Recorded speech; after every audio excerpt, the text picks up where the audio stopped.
we have a winner. Control advances to the finals, and to no one's surprise, it's going to face a Lugia deck, and we already have the 2 winners. So we have the Lugia player that we saw at the beginning, so Nick, the Brazilian player that has a nickname Nick Neras, against Matthew that we just saw on stream, that we saw in this game, going against Lugia and piloting, and in a very confident way, a control deck. So we are going to see the same, we are going to be basically seeing the same matchup. Now, I wonder if Lugia will be able to disrupt control more than this previous Lugia that we have seen on stream. If they are going to be able to loop between Luminions, which is absolutely key in order to win this matchup, and also whether, you know, whether they will be able to preserve the energies in a better way. So give me 1 second, because the streaming has been passed here in the Discord server, and I'll be back with you once we have the winners, the finalists, share it with us their screens. So stand by, and we'll back very soon. In the meantime, leave me in the comments, tell me who are you rooting for, who do you want to win, and what are your general thoughts about what we've seen so far. So be right back.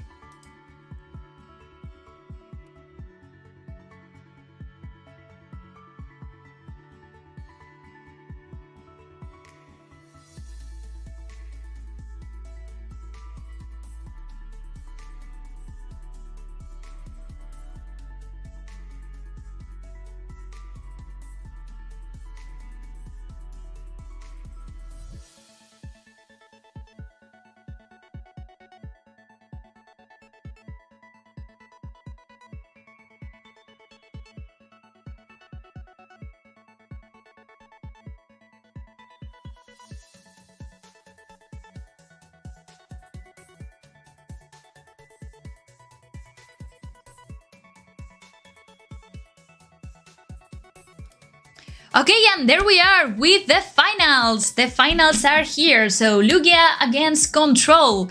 And I didn't miss exactly because they started in another voice channel, but here we are at last. And what we see here is that Lugia started, but it had a very unfortunate start of Punkaboo in the active position, which is something that you don't want to open up with because it has a lot of retreat cost. And then the Control player just setting up as they normally do with Gormandize from Snorlax. So, wait, what? No! No way! 3 Archeops are in the prize cards? Oh my god!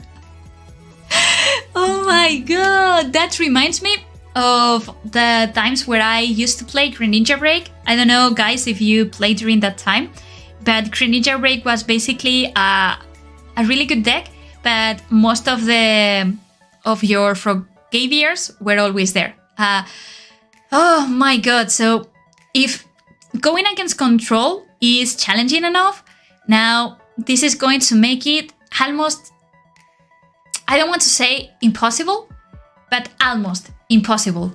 It would be such an incredible game if Lugia was able to win this one, because you need to have the 2 Archeops to be able to retreat your attackers and to be able to loop between Luminions. Without access to double energy attachment, you cannot even attack sometimes with Luminion, because yeah, true, you can always go for the double turbo energy and for 1 Aurora energy. The problem is that if you do that, you cannot KO an Yveltal, because you are dealing 100 damage, and Yveltal has 110 damage. So you're falling short. And at some point, that loop is not going to last forever. They will find a way to cut it. So that's definitely a problem. Here, Control just chilling, getting advantage of the situation, understanding that, well, with only one Archeops on the field, that they have all the time in the world, and that the opponent is not going to be able to set up properly. So I think that here, the only option that is left for Lugia is what they have gone for, which is Marnie. Marnie and Prey. That's basically the strategy in which you Marnie your opponent and you hope that they break. But even if that works, it can still be... So it is not effective forever, because they have the Miltank on the field that will stop Lugia from attacking. Even if they don't draw a good card in the next top deck, they still have Miltank to stall for a little bit.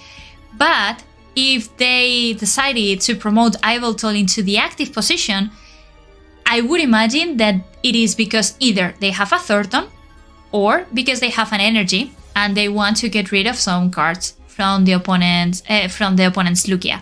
So let's see what is the situation. Okay, so they decided to go for the Cry of Destruction, and Lugia, in this case, acknowledges perfectly fine the situation in which they are in. If they keep playing, well, they don't have an opportunity, basically, and they have clearly seen that, so they decided not to continue with a game that was already sealed the moment only one Archeops hit the field, and the moment in which Yveltal was able to answer the Marnie with Cry of Destruction. So another chance for Lugia. Now Matthew is one victory away from becoming our late night champions. Let's see what happens here.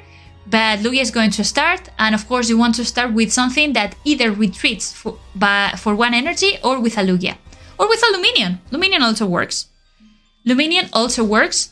And in this case, yeah, I completely agree that Luminion is your attacker here, because Raikou is very costly to power up, and you need to preserve all the energies. You can here. So Luminion is going to be in the active position. Actually, I think that Luminion for the first turns is even a better starter than Lugia itself. Lugia, you will probably use it only when... You will probably only use Lugia when you want to get rid of the what are they called? Of the stadium cards, of the Galarian Mines. So capture energy goes onto Luminion. Lugia V is going to hit the field, of course. Now, the only problem that I see with this is that even if they could potentially go for a turn to Lugia and use research to get the missing combo pieces, there are going to be some energy cards that will end in the discard pile, and every energy counts in this matchup. You need to be very cautious, very aware of the amount of energies that you use here. Now, what we see is a Regieleki being played with a capture energy, which is probably going to search for, okay, Miltank. I was going to say a Snorlax, but they decide to stop straight away the Luminion loop and use Miltank as a defensive wall instead of setting up, which also works, because if you think about it, the only ways for a Lugia deck to get over a Miltank are Yveltal, which requires a ton of energies and it's not advisable, to use Charizard, but we are in the same situation. Charizard requires like 4 energies and it's not probably worth it, or Oranguru. Oranguru could be like the less painful decision, if that makes sense, but still it requires 3 energies to effectively attack over Miltank. True that if the player is maybe stuck, you could try to maybe attack with Raikou and use those turns that you have in advantage. But Miltank is looking strong. Honestly, Miltank is looking strong. Miltank is looking pretty strong there in this active position. And if I am not mistaken, let me check very, very, very quickly for you. But I don't think that the Lugia plays any cancelling column. No, they don't play it. So that means that they have no way of getting over Miltank. So yeah, let's see what is going to be exactly the play here, or how they are going to approach the matchup. But not an easy choice. Definitely not an easy choice. So yeah, also another way to kind of preserve energies would be either to attach them to Luminion and then put them back when you use the Aqua Return attack, or to try to place them in a Pokemon that would then use them at some point. Okay, so Lugia V now is going to hit the field, and in this case there are 2 Archeops in the discard pile. So the options here, and probably what I would go for, would be to power up the Luminion, probably, to power up the Luminion, or it can go very aggressively and directly attack with Raikou. Ooh, an attack with Raikou. Now, Matthew's saying well played. Is it because he has nothing else? Because maybe that's the problem, that he has nothing in his hand. So maybe that's the way in which Lugia takes a very quick win. Let's see the top deck from Matthew. 2 prizes, now 2 choices. Not exactly what you want to see from your prize cards, but I guess that it will be, that's what you have to deal with. Let's see. So Golrex Experiment, you now need desperately, they need to get a way to attack with Yveltal. A way to attack with Yveltal? Do they have it? Do they have a way to attack with Yveltal? Yes, they do. They do. Okay, so Cry of Destruction is going to get rid of all the energies from Raikou. That is it. It was a bet. It was a very risky but aggressive movement from the Lugia player, betting on the possibility of the possibility of Matthew being rigged. But it was not the case, and now, well, it's going to be very, very difficult for them to come back, because 3 Aurora energies have already been discarded. Then Raikou retreats for 2 energies, and yeah, true, you can keep spamming Lugia's attacks, but at some point, let's see if that is going to be enough. It might be enough, though. It might be enough. But let's see how Control is going to be able to answer this. I guess that what would be worst for Lugia would be either a Thoron play, or directly Boss's Orders in combination with the Stadium, with a Galarian Mine. I guess that those are the worst scenarios. And looks like Thoron is going to be played using another Yveltal. And Lugia is of course not feeling happy about this. So Cry of Destruction is going to get rid of another 3 energies from the field. Now, how many energies are there left? So 4, 5, 6, plus a 7th one that is sitting on the hand. So these 7 energies, yeah, true, they can get you at least 2 attacks. But now the question that I have is, will Control be able to answer again with Cry of Destruction? If that is the case, things might be a bit problematic. But if it's not the case, I think that Lugia wins this one. Let's see. So Tempest Dive, Yveltal gets KO'd, and Marnie could be huge. Only 2 attacks is separating Lugia from equalizing this series. This is actually very, very exciting.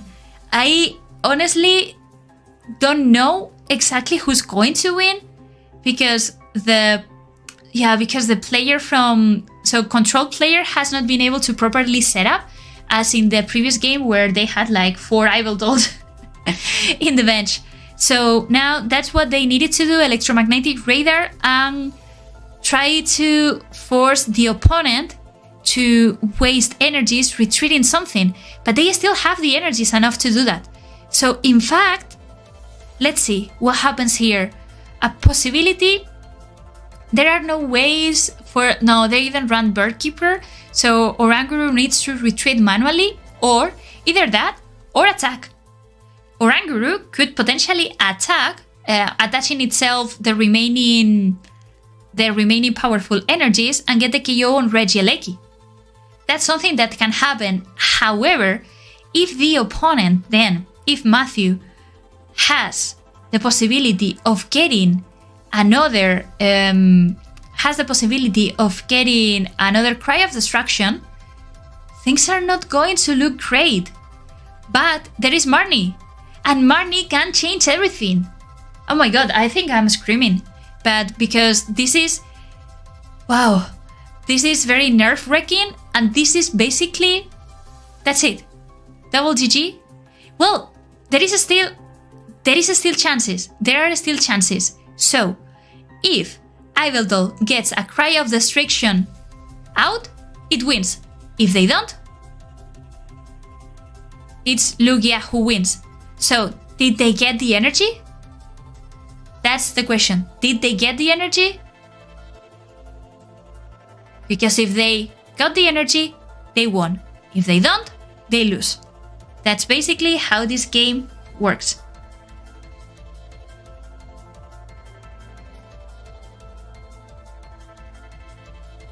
I missed what was grabbed with a quick ball. So an Eldegoss, okay, that's going to get a supporter, and the supporter can be either Thoron or Colress. Probably Colress, right? I would imagine. Probably Colress, because that's the way in which they can see some additional cards. If Bruno was an option, of course, they will go for Bruno. But I don't think that I saw Bruno in the discard pile. So Colress Experiment. Oof, this is going to be very, very, very close. So will Colress Experiment give them the possibility to use Cry of Destruction? Yes, so it happened. So Cry of Destruction, and that's it. So we have a winner, guys. We have a winner. Matthew with Control is now our champions. Yes, that was, I think, I really like this matchup. Or well, I really enjoyed casting this top 8 for many reasons. First, because I got to see some decks that I really like Palkia Inteleon, which is one of my favorite ones. I also got to talk a bit about Mew, and we got to see a finals that was not a Lugia mirror match, which is always something that, of course, like it's appreciated in the type of format that we live in. And I thought that this was a very interesting approach on how to play the matchup between Control and between Lugia. From my experience, as I was telling you throughout the game, it's about trying to look between your Luminions, getting a bit lucky with the Marnies, and then missing something in 1 or 2 turns. And that's the way in which you can win. But of course, don't forget that Control was designed with the idea of beating both Lost Boxes and Lugias, which are the most popular decks right now. And of course, Mew is also a free win for them. So definitely, if you are planning to play a tournament anytime soon, consider Control. It's true that it's very tiring to play because it's about taking a lot of decisions. It's about remembering exactly what you have and what you have left in your deck, but it pays off. It definitely pays off. So congrats to Matthew. Well played, well-deserved winner. And that's going to be it. I will just leave you, but I wanted just to remind you that if you enjoyed the video on the stream, that please consider subscribing to the YouTube channel and leave a comment down below on what your thoughts are.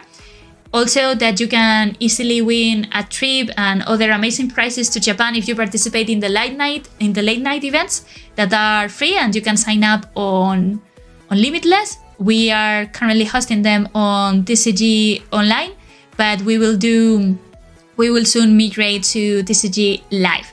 So having said that, if you have any particular comment for me to improve my casting, to improve my casting skills, comments are more than welcome and highly appreciated. So thanks for spending these hours with me. I hope that at least you had some fun, that you enjoyed. My favorite part was when Criden attacked, so nyum nyum nyum nyum. And I'm going to be leaving you and wish you a happy rest of the day. So thanks so much for signing up, thanks for all the players, and thanks for staying here with me. We'll see each other in the next top 8 rounds of the upcoming late night series in Europe. So this is Elena and has been a pleasure. So bye bye.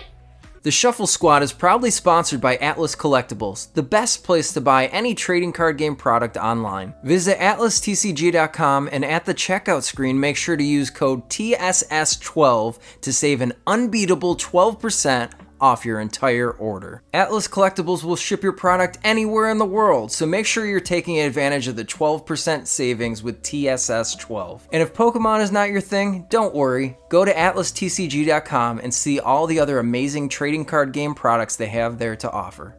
The Shuffle Squad is partnered with PTCGO Store to provide our community with the best access to Pokemon TCG codes. They have codes available 24/7, instant email delivery, and you can save 5% off by using code TSS5.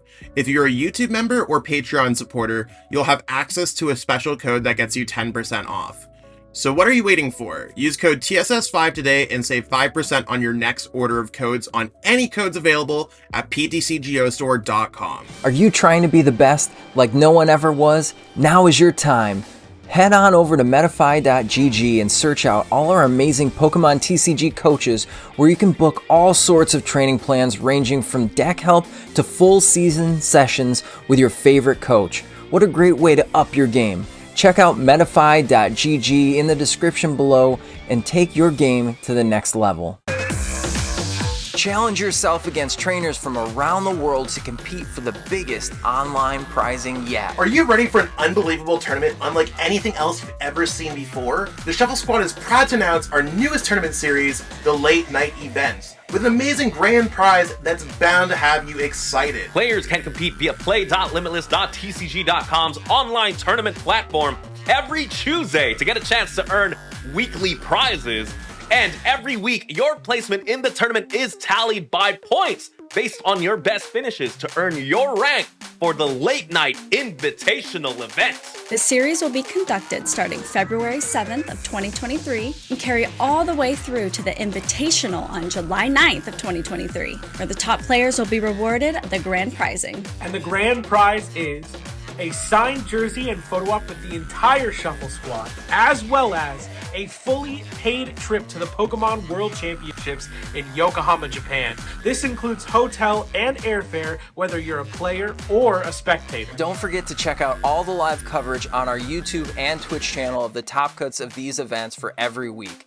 And subscribe so you can get notified where to watch the Late Night Events Invitational brought to you by the Shuffle Squad. Now get out there and start winning. We'll see you in Japan.